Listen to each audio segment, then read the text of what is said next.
O futuro começa agora. Sustentabilidade do planeta Terra. Senhoras e senhores, qual é o grande problema do mundo? Muito prazer.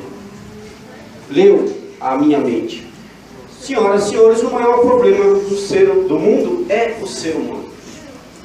E a partir do momento em que o mundo foi criado, o planeta Terra ele foi concebido como uma unidade sólida, justa, sustentável e, portanto, onde tudo que podia existir, tudo aquilo que foi criado, tudo aquilo que foi concebido numa unidade plana, reta, correta, bem procedida.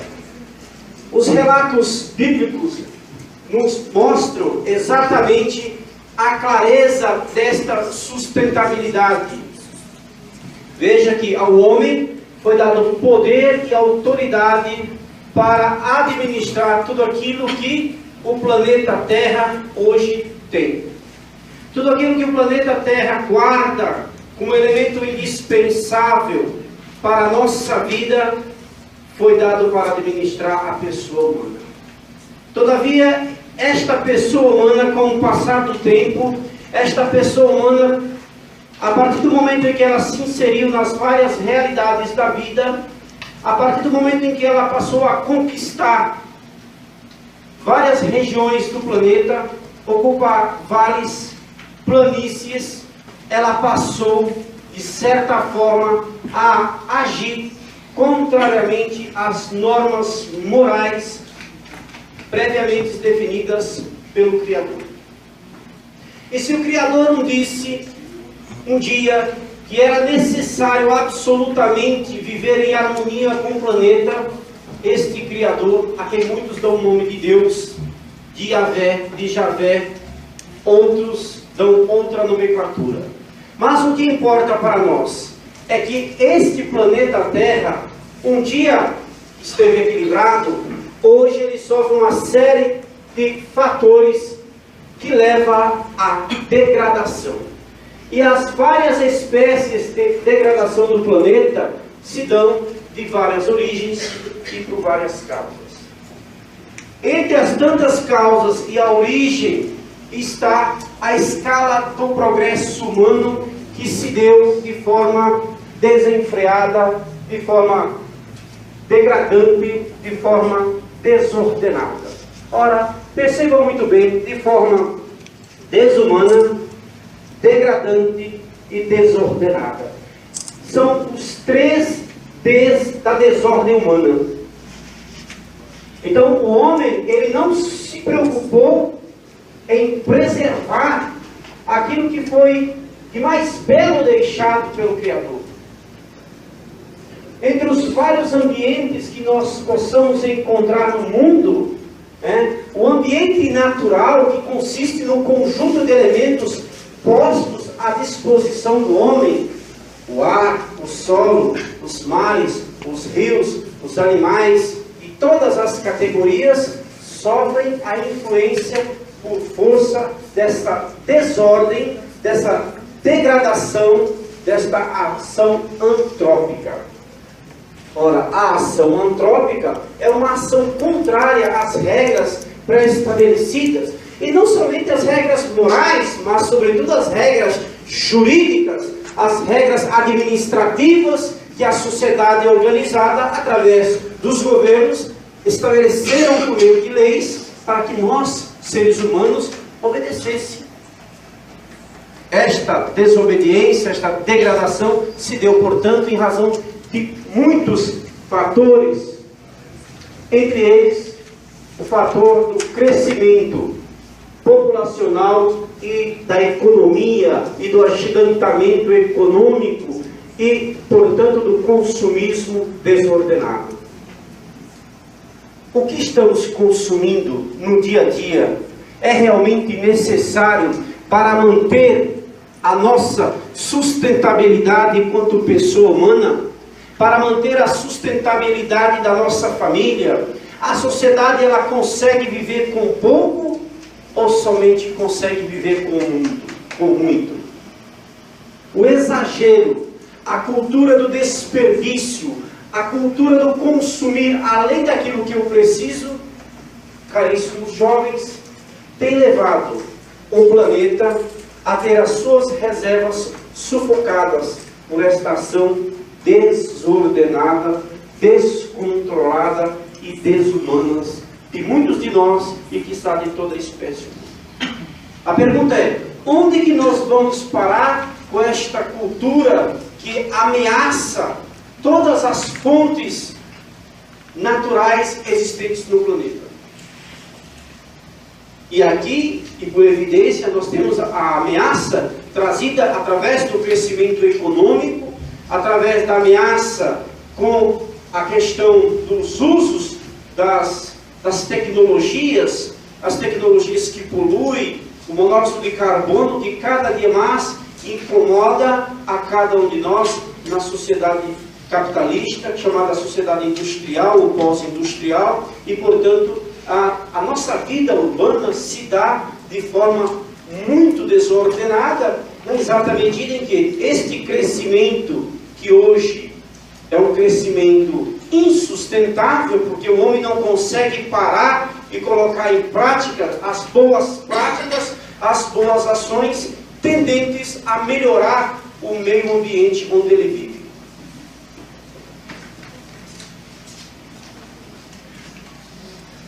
Fatores de desequilíbrio do meio ambiente. Ora, entre os vários fatores que desequilibram o meio ambiente, desde o extrair desordenadamente um fruto de uma árvore, até a mola propulsora do crescimento industrial que resultou no século XVIII, no agigantamento econômico do ser humano e mais precisamente a alteração do processo produtivo de mecanizado, manual e de tecido para o processo industrializado. O processo industrializado se deu de forma terrivelmente longo na Inglaterra, se espalhou por toda a Europa e sucessivamente para as Américas e tomou conta do mundo. E isto levou a quê? Os fatores de degradação do meio ambiente, o desflorestamento, a desertificação das áreas, a agricultura desmedida, a redução da biodiversidade, da potencialidade que tem as florestas de criar e recriar os múltiplos elementos de produção, fazem com que cada vez mais estes fatores de criar a desordem do processo produtivo maculem aquela velha realidade de preservação do meio ambiente, de governar e administrar os frutos da terra. Ora, a escassez de água, tão presente no mundo, não apenas no Brasil, e especialmente em São Paulo nos últimos 2 anos, tem sido a tônica da má gestão, ou talvez da má administração dos recursos de água, inclusive pelo excesso ou consumismo exagerado das fontes de água da nossa realidade. Nós estamos no meio de 2 bacias hidrográficas, a Guarapiranga e a Bíngues, mas todo o estado de São Paulo tem enormes bacias hidrográficas, e a pergunta é, o que nós estamos fazendo para preservar estas fontes de riquezas naturais, especialmente aqui, a água? Como estamos consumindo a água? Como estamos preservando os cursos de águas existentes no nosso estado de São Paulo, nas nossas cidades, nas nossas bacias hidrográficas? Então, vários fatores corroboram para aquilo que nós temos no debate da sustentabilidade. Quando surge a problemática da sustentabilidade no mundo, há uma grande interrogação que a sociedade contemporânea passa. Como aliar o crescimento econômico, como aliar o crescimento do nosso país e o crescimento do mundo ao lado da necessidade de preservar o nosso planeta. Perceba, portanto, que o processo de industrialização gerou cada vez mais para a sociedade humana o acúmulo de capital, o acúmulo de riqueza, permitindo que houvesse um debate contínuo da questão da preservação do meio ambiente, ao lado da necessidade cada vez mais de obter o lucro. Será que nós estamos vivendo esta realidade do equilíbrio das fontes naturais com a produção econômica? Vocês acham, por exemplo, que esta balança consegue representar o senso de justiça entre o processo econômico que gera riqueza e o processo que busca conservar as fontes naturais? Ou será que há um desequilíbrio nesta balança e ela não representa a realidade dos nossos dias?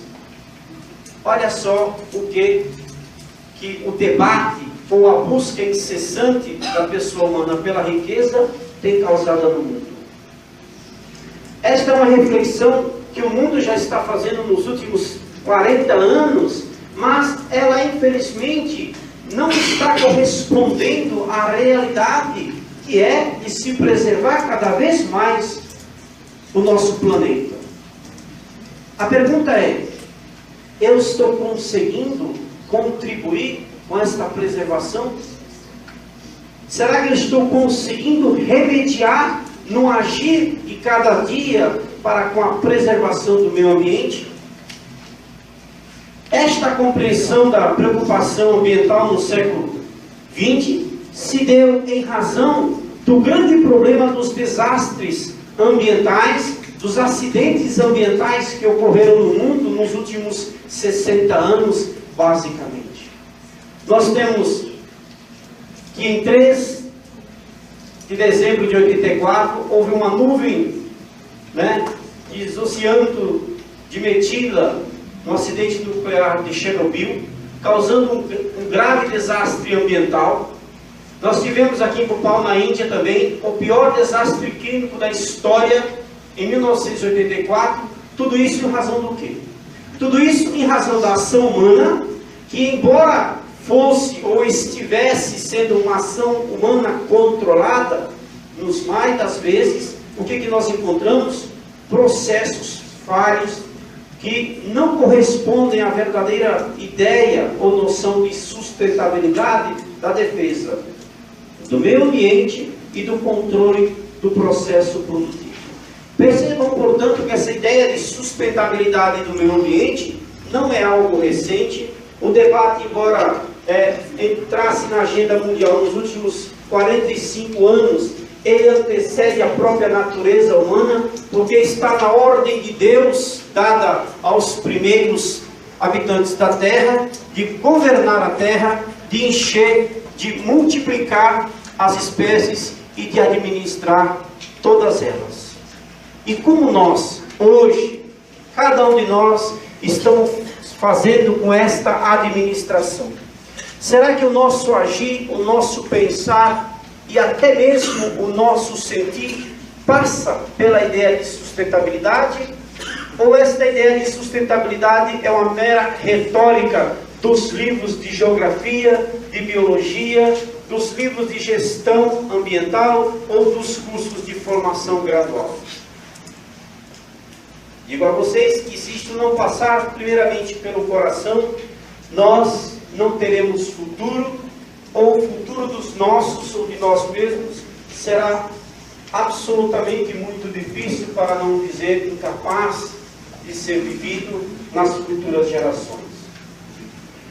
Outros acidentes ambientais se tornaram notórios na realidade da nossa vida, e nós tivemos uma experiência muito drástica, duas delas muito drásticas, vou voltar aqui, que foi o Césio 137 na cidade de Goiânia. A imensa maioria dos senhores não havia nascido quando ocorreu esse acidente, e nós tivemos aqui no início deste século, este acidente aqui, que foi o acidente de Cataguases. Agora, observe muito bem. O acidente de Cataguases, em Minas Gerais, é muitíssimo parecido ao acidente da Samarco, que ocorreu recentemente. A conclusão lógica é de que nós não aprendemos Nós não aprendemos com o erro. Aliás, o ser humano jamais vai admitir a possibilidade de errar 2 vezes, quiçá errar a 3ª vez. Ele não vai admitir isso. Não é próprio do ser humano baixar a cabeça e justificar por meio dos seus próprios erros aquele resultado danoso ao meio ambiente. Então, esta preocupação se deu em Estocolmo, na Suécia, em 1972, quando mais de 100 países se uniram no desejo de descobrir o que eu vou fazer para preservar o meio ambiente, com vistas a equilibrar a necessidade de consumo, a necessidade de produção, mas também, e aí, necessariamente, a necessidade urgente de preservação do meio ambiente. Foi a partir desta realidade que a Conferência de Estocolmo trouxe grandes debates na questão da preservação do meio ambiente.